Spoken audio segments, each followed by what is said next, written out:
عالی جناب سید احمد پاشا قادری صاحب کی مولانا سید محی الدین سید قادری صاحب، مولانا مفتی عبدالعزیز صاحب،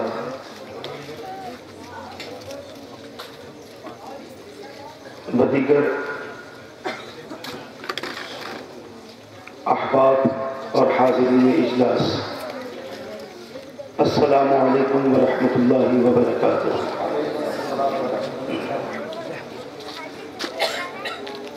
نحمده ونصلي ونسلم على رسوله الكريم، اما بعد فاعوذ بالله من الشیطان الرجیم، بسم اللہ الرحمن الرحیم۔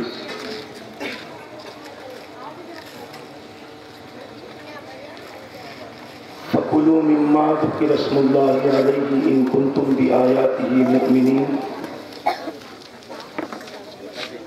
وقال الله تبارك وتعالى في مقام آخر: ما آتاكم الرسول فخذوه وما نهاكم عنه فانتهوا۔ آمنت بالله صدق الله العظيم وصدق رسوله النبي الأمين المختار الكريم، ونحن على ذلك لمن الشاهدين والشاكرين والحمد لله رب العالمين۔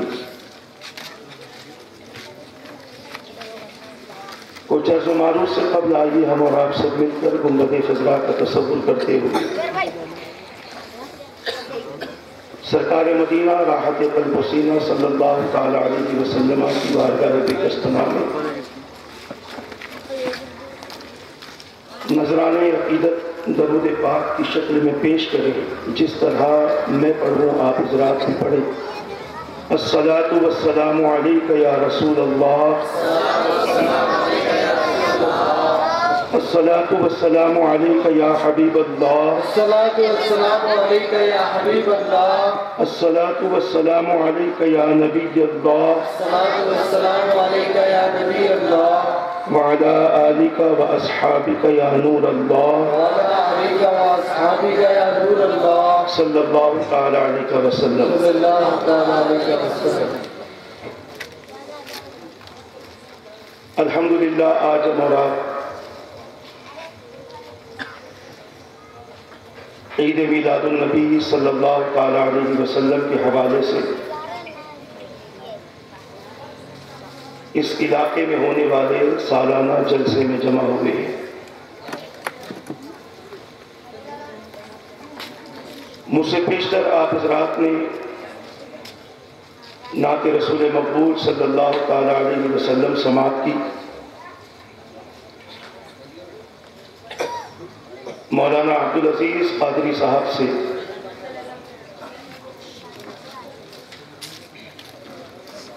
انبیاء کرام کے ادب کے حوالے سے، ان کی تعظیم و تکریم کے حوالے سے گفتگو سماعت کی، اور ان سے پیشتر نگران سنی دعوت اسلامی مولانا حسان فاروقی صاحب سے بھی آپ حضرات نے ایک بصیرت افروز خطاب سماعت کیا۔ میرے بعد بھی مولانا سید محی الدین سید قادری صاحب کا خطاب ہوگا۔ وقت کافی ہو رہا ہے، سردی شدت اختیار کر رہی ہے، مگر الحمدللہ یہ آپ حضرات کا عشق رسول ہے، محبت رسول ہے کہ آپ حضرات اپنی اپنی نشست پر جمع ہوئے ہیں۔ میرے پیارے آقا صلی اللہ تعالی علیہ وسلم کے پیارے دیوانے، قرآن کریم اللہ تبارک و تعالیٰ کا وہ مقدس کلام ہے کہ جس میں اللہ تبارک و تعالیٰ نے قیامت تک اٹھنے والے ہر مسئلے کو حل فرما دیا ہے۔ قیامت تک اٹھنے والے ہر سوال کا جواب اللہ تبارک و تعالیٰ نے قرآن مقدس میں رکھ دیا ہے۔ یہ اور بات ہے کہ ہم اس کی تلاوت سے غافل ہو چکے ہیں، ہم اس کے سمجھنے سے محروم ہو چکے ہیں، ہم اس کے تراجم پڑھنے سے غافل ہو چکے ہیں، جس کی بنیاد پر آج بد عقیدہ جماعتیں، گستاخ جماعتیں اہل سنت و جماعت کے افراد کو گمراہ کرنے کی کوشش کر رہی ہے۔ کوئی محلہ شہر حیدرآباد کا ان کی گستاخیوں سے اور ان کی بدعقیدگیوں سے محفوظ نہیں ہے۔ جہاں بھی ہمارا جانا ہوتا ہے وہاں بس ایک ہی سوال ہوتا ہے کہ علم غیب پر گفتگو کرو، منافقت کیا ہے اس کے حوالے سے گفتگو کرو، فاتحہ اور فاتحہ کا کھانا کیا ہے اس پر گفتگو کرو، اختیارات مصطفیٰ کیا ہے اس پر گفتگو کرو۔ کیوں؟ اس وجہ سے کہ کچھ لوگ آتے ہیں اور قوم کو قرآن و حدیث کا نام لے کر گمراہ کر دیتے ہیں۔ قرآن تو ان کی سمجھ میں آتا نہیں ہے، حدیث ان کی سمجھ میں نہیں آتی، کیونکہ اگر حدیث سمجھ جاتے تو حدیث والے نہ ہوتے بلکہ محبت والے ہو جاتے۔ حدیث اگر سمجھ میں آ جاتی، مگر حدیث سمجھ میں نہیں آتی، اسی لیے جیسی چاہے من مانی جس طریقے سے چاہے گفتگو کر لیتے ہیں۔ عزیزان محترم، اس بات کو ذہن میں رکھ لیں کہ یہ جماعت جو اہل سنت و جماعت ہے، یہ سال 200 سال 2 سال 10 سال 100 سال 200 سال والی جماعت نہیں ہے، بلکہ یہ اہل سنت و جماعت حقیقت میں حضور کی اور حضور کے صحابہ کی جماعت ہے۔ اس کے بانی مصطفیٰ جان رحمت صلی اللہ علیہ وسلم ہے، اور اس کو جماعت کی شکل دینے والے صحابہ کرام علیہم الرضوان ہیں۔ اب اگر کوئی اہل سنت و جماعت کے عقائد پر انگلی اٹھاتا ہے تو وہ ہم پر انگلی نہیں اٹھا رہا ہے بلکہ ہمارے بانی پر انگلی اٹھا رہا ہے، اس مقدس جماعت کے افراد پر انگلی اٹھا رہا ہے کہ جس جماعت کے افراد کی کیفیت یہ تھی کہ پل بھر بھی وہ رسول پاک صلی اللہ تعالی علیہ وسلم سے دوری انہیں گوارا نہ تھی، ایسے افراد کی جماعت ہے۔ یہ اور بات ہے کہ ہم بھی اسی مسلک پر چلنے والے ہیں، ہم بھی اسی نام پر چلنے والے ہیں، مگر ہمارے اعمال بدلے ہوئے ہیں، ہمارے افکار بدلے ہوئے ہیں، ہمارا طریقہ زندگی بدلا ہوا ہے، ہماری سوچ بدلی ہوئی ہے، ہمارے اذہان تبدیل ہو چکے ہیں، مگر اس کے باوجود جب کبھی حضور پاک صلی اللہ تعالی علیہ وسلم کی محبت، آپ کی میلاد، پیران پیر کی 11ویں کی بات آتی ہے، ہم بڑی ہی محبت کے ساتھ اس میں شامل ہو جاتے ہیں، بڑی ہی عقیدت کے ساتھ اس میں شامل ہو جاتے ہیں کہ اللہ کرے کہ یہ عقیدت ہی نہ رہے بلکہ رسول پاک کی محبت میں تبدیل ہو جائے، رسول پاک کی غلامی اور رسول پاک کی اتباع میں تبدیل ہو جائے۔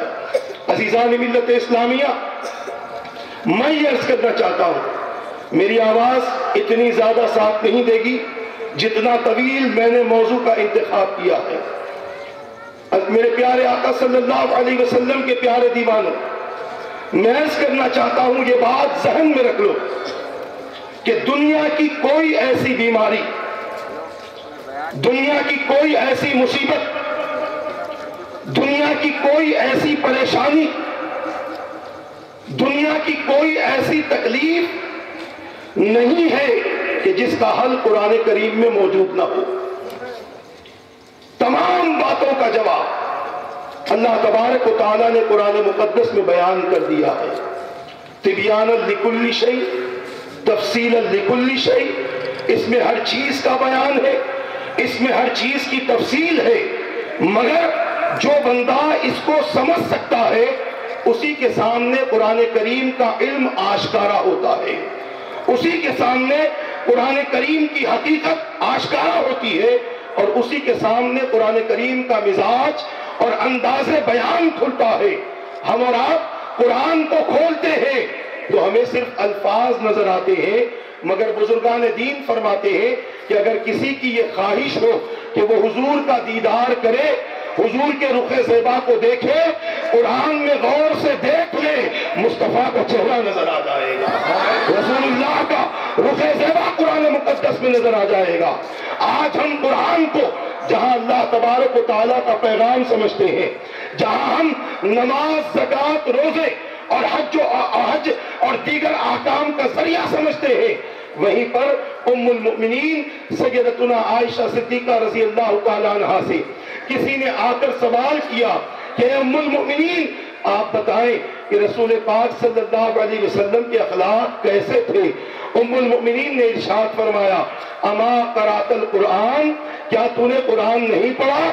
کان خلقہ القرآن، مصطفیٰ کے اخلاق تو قرآن تھے، وہ سب کچھ جو قرآن میں ہے وہ اخلاق مصطفیٰ ہی تو ہے۔ عزیزان ملت اسلامیہ، نظر جیسی ہوتی ہے انسان کو ویسا نظر آتا ہے۔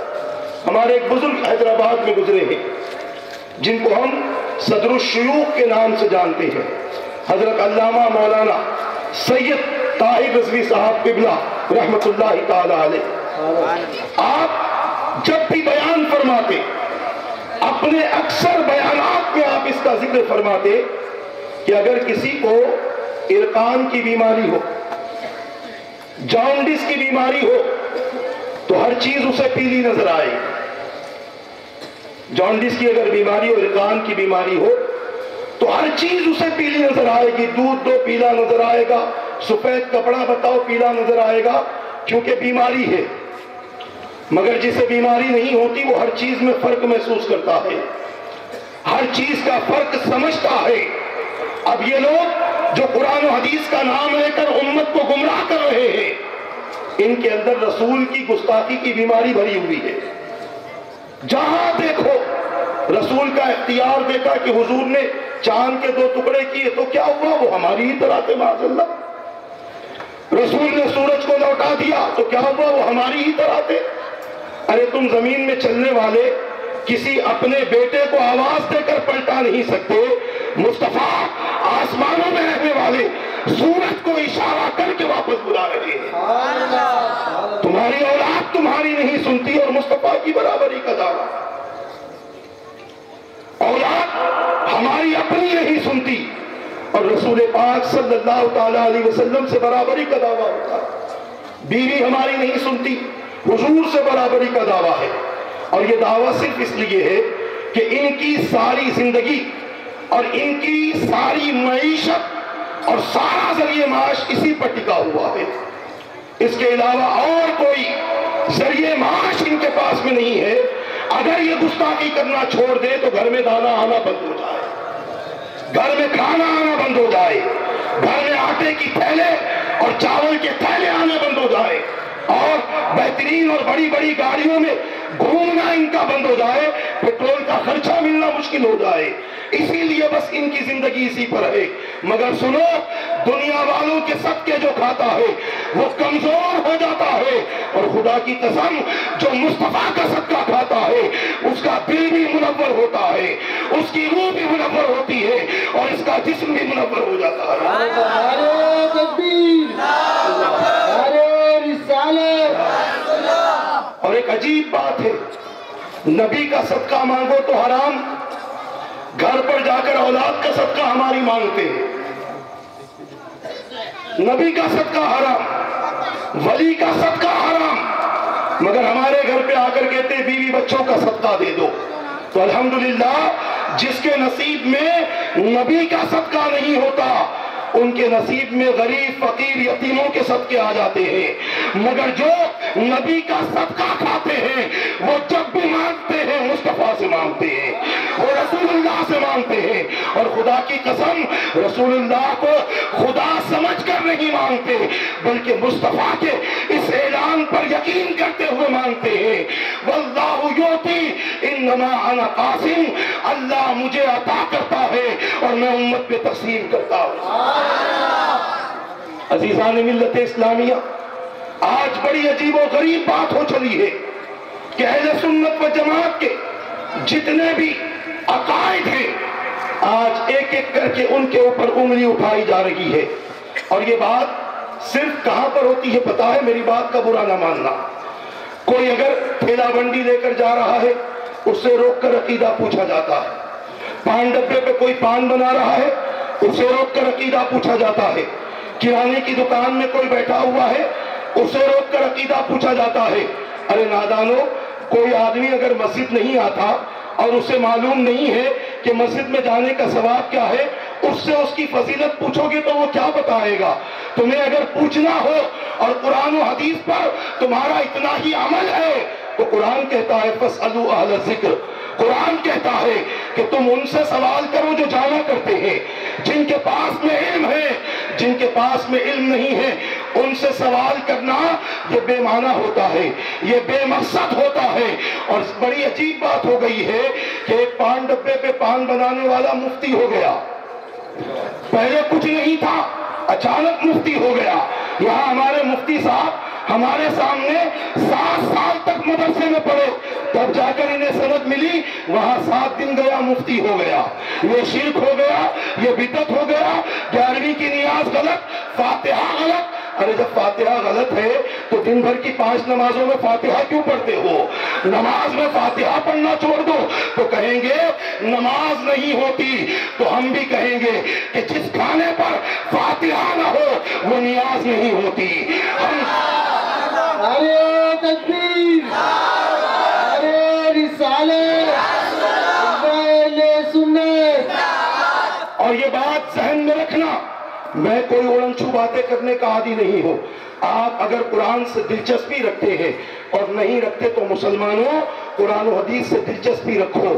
کیونکہ یہ لوگ علماء کے پاس سوال کرنے نہیں جائیں گے، کیونکہ پتا ہے وہاں گئے تو پھر اپنے منہ کی کھا کے آنی پڑے گی، وہاں گئے تو خود حدیث سمجھ کر آنی پڑے گی. یہ سب راستے میں چلنے والوں سے سوال کرتے ہیں، راستے میں بیٹھنے والوں سے سوال کرتے ہیں. اپنی اپنی دکانوں میں آہستہ آہستہ چوری چھپے بلا لیا اور بلا کر پوچھا یہ فاتحہ دینا کہاں ہے، یہ علم غیب مصطفیٰ کہاں ہے. اور آج بڑی عجیب بات ہے کہ علم غیب نبی کو نہیں تھا، تجھے کیسے ہو گیا؟ نبی کو نہیں تھا، 1400 سال پہلے والے نبی کو نہیں تھا، اور آج تو 1400 سال بعد بتا رہا ہے کہ نہیں تھا. تجھے کیسے ہو گیا؟ نہیں ہمارے مولانا نے بتایا تو انہیں کیسے ہو گیا؟ معلوم کرنا ہے نا کہ انہیں کیسے ہو گیا. عزیزان ملت اسلامیہ یہ بات سن لو، میں ایک بات آپ کے ذہن میں بٹھا دوں کہ یہ لوگ ہم سے جتنے بھی سوال کرتے ہیں، چاہے وہ نبی کے بارے میں ہو یا ولی کے بارے میں ہو، یہ تمام چیزیں حق ہے، اسی لیے وہ سوال کرتے ہیں. یہ تمام چیزیں حق ہے. آپ اگر اسکول میں پڑھے ہوں گے تو آپ اگر فرسٹ کلاس پڑھ رہے ہو تو سیکنڈ کلاس کے پیپرز آپ کی جماعت میں نہیں آئیں گے، تھرڈ کلاس کے نہیں آئیں گے. اگر آپ ایس ایس سی پڑھ رہے ہیں تو انٹر کے پیپر آپ کو نہیں دیے جائیں گے. کیوں؟ معلوم ہی نہیں ہے تو پھر یہ پیپر دینے کا فائدہ کیا ہے؟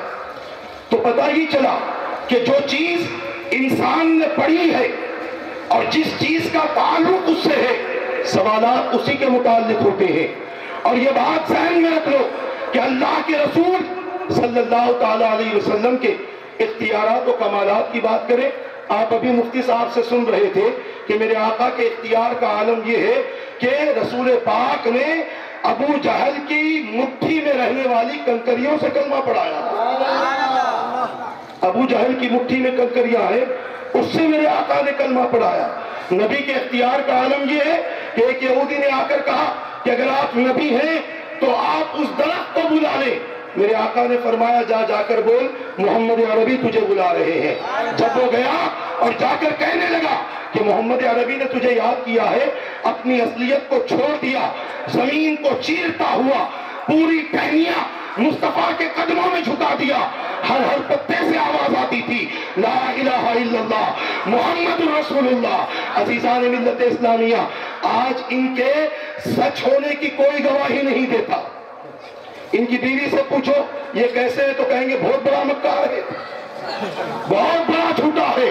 مجھے کہتا ہے یہ لائے گا، لا کر کبھی نہیں دیتا. ان کی بیوی کو ان کی بات پر یقین نہیں ہے، اور یہ ہمیں یقین دلانا چاہتے ہیں، ہمیں اطمینان دلانا چاہتے ہیں۔ یاد رکھو مسلمانوں، ایک مومن کبھی کسی گستاخ سے مطمئن نہیں ہو سکتا، مومن مطمئن ہوتا ہے۔ تو میرے استاد محترم جن سے میں نے شاعری سیکھی ہے وہ فرماتے ہیں ممکن نہیں سکون کی دولت ہمیں ملے ذکر رسول سیدی ابرار کے بغیر، اور دوسری طرف فرماتے ہیں کون ہے سرور کونین محمد کے سوا، عرش پہ کس کے ہیں نالین محمد کے سوا، حق تعالیٰ کی قسم حق کے طلبگاروں کو کہیں ملتا ہی نہیں چین محمد کے سوا صلی اللہ علیہ وسلم۔ میں یہ عرض کرنا چاہتا ہوں ایرے غیرے سے علم حاصل نہ کرو۔ آپ کے پاس میں کوئی شخص ملاقات کے لیے آتا ہے تو آپ اس کی حیثیت معلوم کرتے ہیں، کسی پر بھروسہ کرنے سے پہلے آپ اس کے بارے میں تفتیش کر لیتے ہیں، سوال کر لیتے ہیں، پوچھ لیتے ہیں، سب معلوم کر لیتے ہیں کہ یہ کیسا ہے۔ اسی طریقے سے جب ہمیں کوئی دین بتانے آئے، دین کی گفتگو کرنے آئے، تو پہلے دیکھ لو ذات کیسی ہے۔ آج ایک عجیب بات پیدا ہو گئی ہے، لوگ کہتے ہیں ذات سے کیا رکھا ہے، بات سن لو، اچھی اچھی لے لو، جو غلط دکھے چھوڑ دو۔ ارے تم کو کیا معلوم کہ اچھی کیا ہوتی ہے۔ ایک بزرگ اپنی کتاب میں ایک مثال بیان کرتے ہیں، فرماتے ہیں کہ یہ اچھی اچھی لے لو اور بری چھوڑ دو کے بارے میں فرمایا کہ ایک صاحب ایک دعوت میں گئے، چھوٹا سا بچہ گود میں تھا، شربت کا بیرل پڑا ہوا تھا، وہاں سے شربت بانٹا جا رہا تھا، بچہ گود میں تھا۔ اچانک یہ صاحب شربت کے بیرل کے قریب پہنچے، ابھی پہنچنا ہی تھا کہ بچے نے پیشاب کر دیا، اس کے کچھ چھینٹے شربت کے بیرل میں آ گئے۔ اب جنہوں نے دیکھا وہ لوگ کترانے لگے، کراہیت محسوس کرنے لگے، اپنے آپ کو اس سے دور کرنے لگے، اور ایسے لوگوں کو پکڑ کر کسی نے کہا کہ بھائی ایک کام کرتے ہیں، ایک دو گلاس نکال کر پھینک دیتے ہیں، باقی کا دودھ تو اچھا ہے پی لو۔ کہا ایک قطرہ گرا ہے پورا بیرل خراب، کیوں بھائی ایک قطرہ نکال لو۔ تو پتہ یہ چلا کہ پوری اچھائی میں اگر ایک برائی مل جائے تو تمام اچھائیوں کو برا کر دیتی ہے، تمام اچھائیوں کو برا کر دیتی ہے۔ اسی طریقے سے اگر کوئی شخص عالم اور مفتی کا چہرہ لے کر تمہارے سامنے آتا ہے اور اچھی اچھی باتیں کر کے پیرانے پیر کے خلاف بول دے، مصطفیٰ کے خلاف بول دے، صحابہ کے خلاف بول دے، تو سمجھ جانا یہ بھی دودھ کا بیرل ہے، سمجھ جانا یہ دودھ کا بیرل ہے۔ مفتی صاحب نے 2x2 سکھایا ہے، میں دودھ کا بیرل سکھا رہا ہوں۔ اب یہ دودھ کا بیرل اپنے ذہن میں بٹھا لینا اور سمجھ جانا کہ جس کے دل میں رسول اللہ کی گستاخی ہو، خدا کی قسم وہ اچھا ہو ہی نہیں سکتا، بلکہ ہم تو اسے اچھا کہیں گے کہ غریب ہے، فقیر ہے، مانگ کر کھانے والا ہے، لوگوں کے صدقے پر پلنے والا ہے، اس کے باوجود اسے مصطفیٰ سے محبت ہے، اسے رسول اللہ سے محبت ہے، تو ہم کہیں گے کہ یہ غریب اور فقیر اس مولوی اور مفتی سے بہتر ہے جو نبی پاک صلی اللہ علیہ وسلم کی گستاخی کرتا۔ سبحان اللہ، سبحان اللہ۔ عزیزان ملت اسلامیہ، میں اپنی بات کی طرف آ جاؤں۔ قرآن کریم ہر سوال کا جواب دیتا ہے۔ آج کہتے ہیں فاتحہ کا کھانا غلط، آپ میں پھر مزاج دے دوں آپ کو۔ 8واں پارہ، 8ویں پارے کے پہلے رکوع کی آدھی آیتیں گزرنے کے بعد آپ 3-4 آیتوں کو اچھے انداز سے پڑھیں، اس کا ترجمہ پڑھیں، اس کی تفسیر پڑھیں، پھر سمجھ میں آ جائے گا کہ کیا غلط ہے اور کیا صحیح ہے۔ اور اگر میں دعوے کے ساتھ کہوں کہ جس کھانے پر اللہ کا نام نہیں لیا جاتا وہ کھانا غلط ہے۔ قرآن کہتا ہے فَكُلُوا، اللہ کا حکم ہے کہ تم کھاؤ، کیا کھاؤ؟ مِمَّا ذُكِرَ اسْمُ اللَّهِ عَلَيْهِ، تم وہ کھانا کھاؤ جس پر اللہ کا نام لیا گیا۔ ان کنتم بآیاتہ مؤمنین، اگر تم اللہ کی آیتوں پر ایمان رکھتے ہو۔ پتہ یہ چلا کہ اللہ کے نام سے کھلایا جانے والا کھانا یہ ایماندار ہونے کی علامت ہے، ایمان والا ہونے کی علامت ہے۔ اسی لیے رب فرماتا ہے کہ جس پر اللہ کا نام لیا جائے تم ایسا کھانا کھاؤ، اور پھر آگے بیان فرماتا ہے میرا مولا کہ جس پر اللہ کا نام نہ لیا جائے وَلَا تَأْكُلُوا مِمَّا لَمْ يُذْكَرِ اسْمُ اللَّهِ عَلَيْهِ وَإِنَّهُ لَفِسْقٌ۔ میرا رب فرماتا ہے کہ اللہ کے نام سے کھلایا جانے والا کھانا یہ ایمان پیدا کرتا ہے، اور رب فرماتا ہے تم اس کھانے کو نہ کھانا جس پر اللہ کا نام نہیں لیا جاتا، کیونکہ اگر یہ کھانا کھا لیا تو تمہارے اندر فسق پیدا ہو جائے گا، گناہ کا جذبہ پیدا ہو جائے گا، گناہ سے محبت پیدا ہو جائے گی، عجیب و غریب حرکتیں کرنے لگو گے، عجیب و غریب عادتوں میں گرفتار ہو جاؤ گے۔ عزیزان ملت اسلامیہ، اب آپ نے اندازہ کر لیا، اب جو کہتے ہیں کہ فاتحہ کا کھانا کھانا غلط ہے، تو آپ مجھے بتائیں فاتحہ میں کیا پڑھا جاتا ہے؟ قرآن کی آیت پڑھی جاتی ہے، سورہ فاتحہ پڑھا جاتا ہے، سورہ اخلاص پڑھا جاتا ہے، یہ قرآن ہے۔ اس کے بعد میں رسول پاک صلی اللہ علیہ وسلم پر اور اہل بیت اطہار اور صحابہ اور ازواج و ذریات پر درود پڑھا جاتا ہے، یہ قرآن کا حکم ہے، یہ قرآن کا حکم ہے۔ تو پتہ یہ چل رہا ہے کہ اب اللہ کا نام لیا جائے، چاہے وہ بسم اللہ پڑھ کر شروع کرو یا فاتحہ دے کر شروع کرو، بسم اللہ پڑھ کر شروع کرو گے تب بھی یہ کھانا ایمان کی تقویت کا سبب بنتا ہے، اور فاتحہ دے کر شروع کرو گے تب بھی یہ کھانا ایمان کی تقویت کا سبب بنتا ہے۔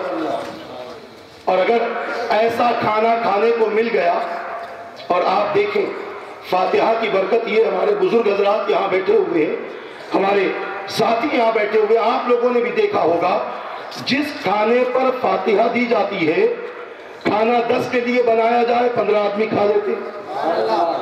آپ خود دیکھتے ہوں گے، سوچتے ہوں گے بھائی ہم نے 400 آدمی کا کھانا بنایا 600 کھا لیے، یہ کہاں سے ہوا؟ کھانا کھانے والوں نے کم نہیں کھایا، مزے لے لے کر کھایا ہے، اور یہ مزہ اللہ کے نام کی وجہ سے آ گیا، اللہ کے ذکر کی وجہ سے آ گیا۔ مگر ایک بات اس کے اندر پیدا یہ ہو گئی کہ کھانا جب مزیدار ہوتا ہے تھوڑا بھی کھا لیتے ہیں تو پیٹ بھر جاتا ہے۔ آپ سونا مسوری چاول کی بریانی بنائیے، باسمتی چاول کی بنائیے، باسمتی چاول کی بریانی میں 1 کلو میں 10 آدمی کھائیں گے، سونا مسوری میں 6 کھائیں گے۔ پتہ یہ چل رہا ہے کہ غذا جتنی لذیذ ہوتی ہے، غذا جتنی اچھی ہوتی ہے، اس کو کھانے والے جب اس کا استعمال کرتے ہیں مزے لے لے کر کھاتے ہیں، مگر کم کھاتے ہیں۔ یہ اللہ کے نام کی برکت سے مزہ پیدا ہوتا ہے، جس کی بنیاد پر تھوڑا سا کھانا بہت زیادہ لوگوں کو کافی ہو جاتا ہے۔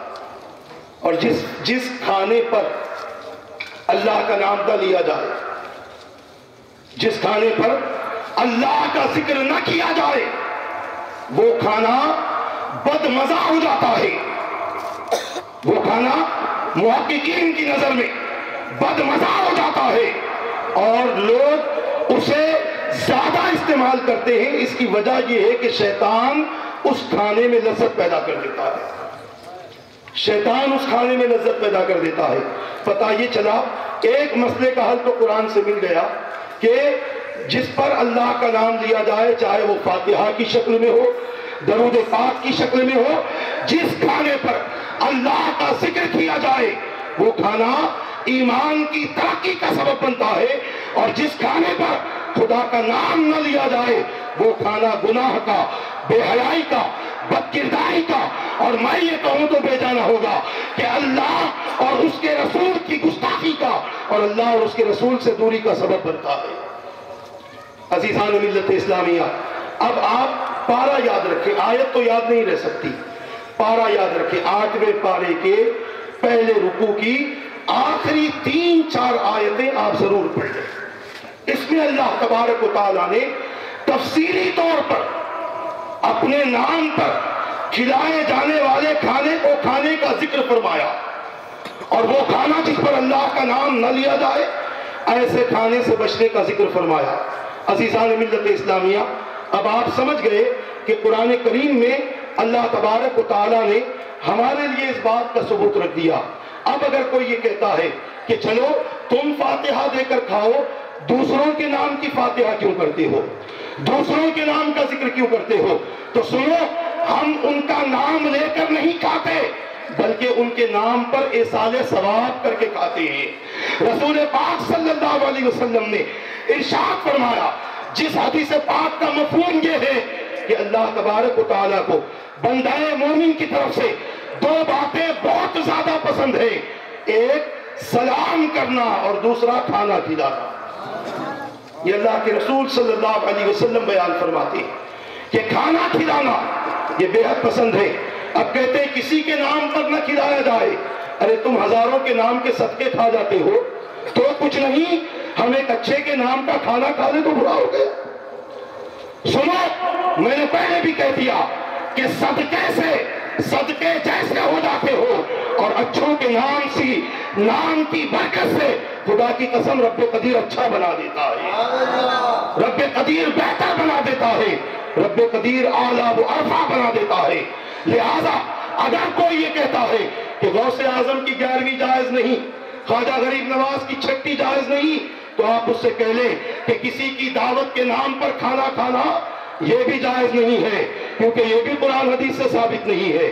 قرآن حدیث سے ثبوت کی بات کرنے والوں اس بات کو ذہن میں رکھو کہ دولہے کے نام پر کھانا جائز، غوث اعظم کے نام پر کھانا ناجائز، دلہن کے نام پہ کھانا جائز، چوتھی ولیمہ اور دیگر جمعگی یہ سب پیٹ بھر کر کھاتے ہو، یہ جب جائز، اور غوث اعظم کے نام پر ناجائز۔